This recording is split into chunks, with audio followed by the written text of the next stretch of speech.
সেদিন ছিল বড়দা ভাইয়ের বিয়ে। তবে হ্যাঁ, সরি প্রথমেই ক্ষমা চেয়ে নিচ্ছি, কারণ আমি বিয়ের কোনো রকম ভিডিও করতে পারিনি, তাই রিসেপশনের একেবারে খাওয়া দাওয়া নিয়ে হাজির হলাম।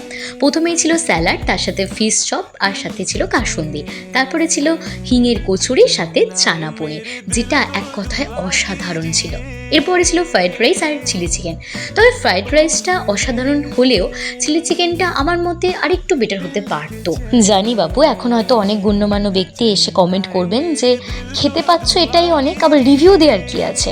আরে বাবা, আমারই দাদার বিয়ে, তাই জন্যই রিভিউ দিচ্ছি। যাই হোক, ওসব কথা বাদ দিই। এরপর ছিল মাটন আর সাদা ভাত। যেহেতু আমি মাটন খুব কম খাই, তাই জন্য খুব অল্প পরিমাণেই নিয়েছিলাম। তারপর পাতে দেখা মিলল চাটনি আর পাঁপড়ে, যেটা ছাড়া একটা বিয়েবাড়ি সম্পূর্ণরূপে অসম্ভব আমার কাছে। তার সাথে ছিল লড চমচম আর সন্দেশ, আর শেষ পাতে ছিল আইসক্রিম আর পান মশলা। লাস্টে বৌমনির একটা ছবি অ্যাটাচ করে দিলাম।